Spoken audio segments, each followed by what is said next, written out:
हंसी आ रही है। अंधेरा चक्रव्यूह, आतंक और डर तुम्हारे नसीब में अब बस यही है। हमें अपना नाम याद नहीं है तो तुम्हें बताएंगे क्या? सब बताओगे।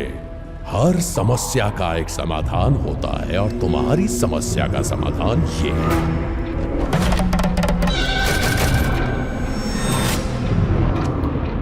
ये टेबल पर पड़ी टिक टिक टिक करने वाली कोई मामूली घड़ी है नहीं, ये एक एडवांस हिप्नोटिज्म मशीन है।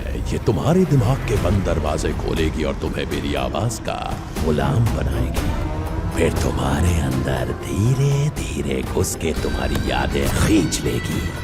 अगर आसान शब्दों में समझाऊं तो तुम्हें अपनी जिंदगी की सिर्फ वो चीजें याद दिलाएंगी जो मैं जानना चाहता हूँ, और वो तुम खुद अपने मुंह से बताओगे, सब को जुड़ेल दोगे। तो पूछो जो पूछना है। हम भी इस अंधेरे कमरे से बाहर निकलना चाहते हैं। छुटकारा दिलाओ इस नर्क से।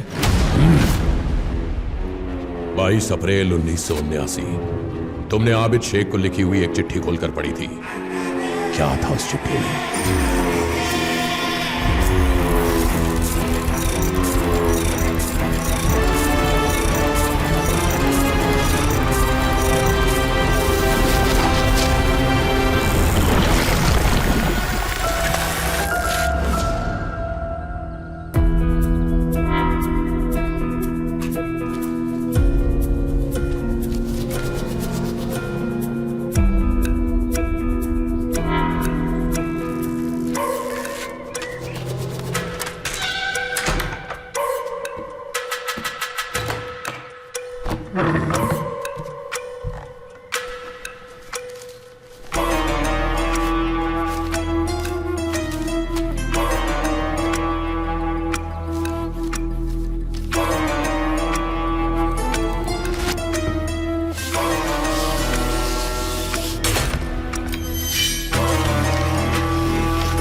क्या लिखा था उस चिट्ठी में?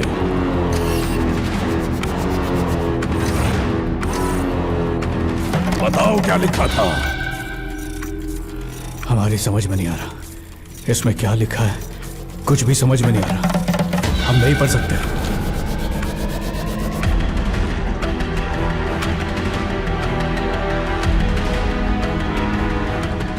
किस भाषा में? कुछ समझ नहीं आ रहा।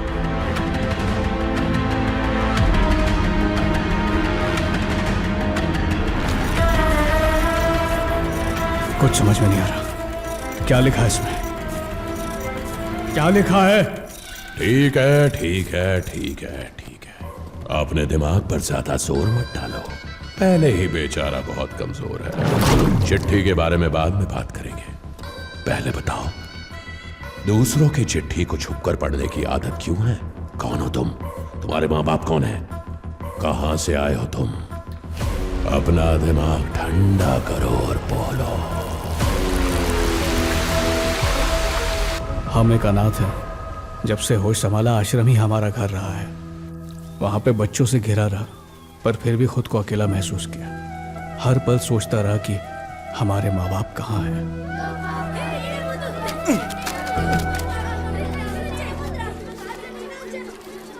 शुक्रिया बेटा। उस वक्त जब रिश्तों से अनजान था, तब एक चिट्ठी मिली जिसे पढ़ के यह एहसास हुआ कि माँ का प्यार क्या होता है। प्यारे बेटा, इस माँ को अपने बेटे की बहुत फिक्र हो रही है। कैसे हो तुम? ठीक से खा पी रहे हो ना? खा रहा हूँ माँ। पढ़ाई के साथ साथ सेहत का ख्याल रखना। रात को वक्त पे सो जाना। यहाँ तुम्हारी बहन को भी तुम्हारी बहुत याद आती है। हम सब तुम्हारे आने का बेसब्री से इंतजार कर रहे हैं। तुम्हारी प्यारी माँ। माँ। ऐसा लगा वो चिट्ठी हमारी माँ ने हमारे लिए ही लिखी थी। उसके बाद जब भी कोई चिट्ठी दिखती, उसे खोलकर पढ़ने का मन करता। उस दिन से हम चिट्ठियों में रिश्तों का मायने ढूंढने लगे। प्यारे पतिदेव, कैसे हैं आप? बुज्जी और मैं यहाँ बिल्कुल ठीक है। बुज्जी आपको बहुत याद करती है और पूछती रहती है कि आप घर कब आएंगे। दिन ब दिन शरारती होती जा रही है। उम्मीद है कि आप इतना अच्छा कमा लेंगे कि हम अपनी बेटी का अच्छी तरह ख्याल रख पाएंगे।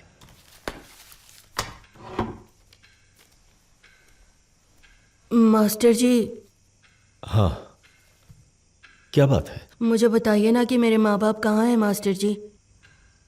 तुम्हारे माँ बाप नहीं है? नहीं मास्टर जी, कोई बिना माँ बाप के पैदा नहीं होता ना। मेरा परिवार भी यहीं कहीं पास में रहता होगा। मुझे तंग मत कर। कहा ना तेरे माँ बाप नहीं है। कम से कम ये तो बताइए मुझे यहाँ कौन लेकर आया था। कहा ना तेरा इस दुनिया में कोई नहीं है। अब निकल यहाँ से, चल भाग।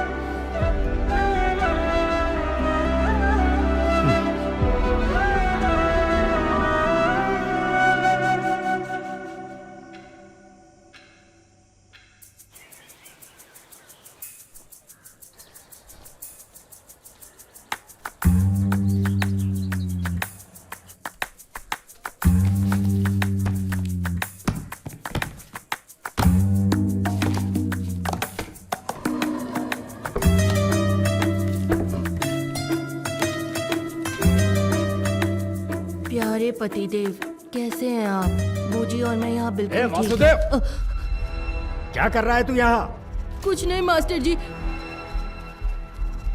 ए वासुदेव, रुक जा। अंदर क्या कर रहा था? मैंने कुछ नहीं किया। चिट्ठी पढ़ने के अलावा कोई काम नहीं है तुझे? मैंने नहीं पढ़ी मास्टर एक तो जी। दूसरों की तेरे माँ बाप जानते होंगे तू कितना निकम्मा है, इसीलिए तुझे यहाँ लाकर छोड़ा होगा। अरे एहसान मान, जो आश्रम की वजह से तू जिंदा है। ये आश्रम ना होता ना तो सड़क पे आ जाता तू।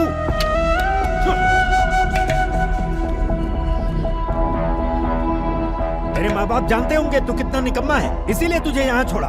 ये आश्रम ना होता तो तू सड़क पे आ जाता।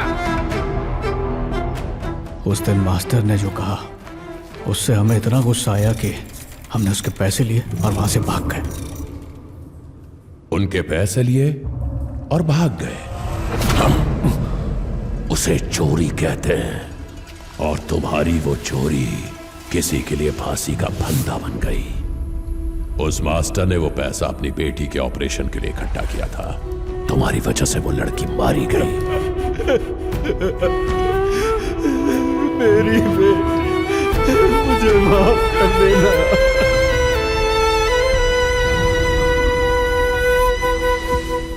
ऐसा नहीं हो सकता। उसकी बेटी हमारी वजह से नहीं मर सकती।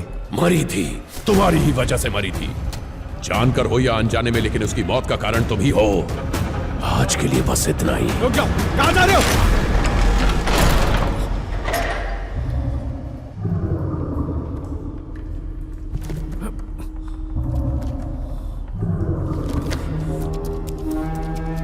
रुको, वापस आओ। हम उस लड़की की मौत के जिम्मेदार नहीं है। दरवाजा खोलो।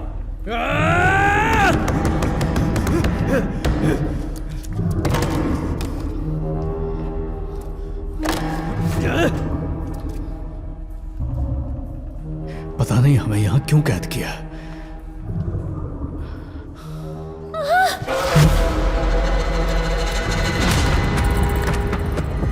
कौन है वहां? हमारी आवाज सुनाई दे रही है? सुनाई दे रहा है तो कुछ बोलो।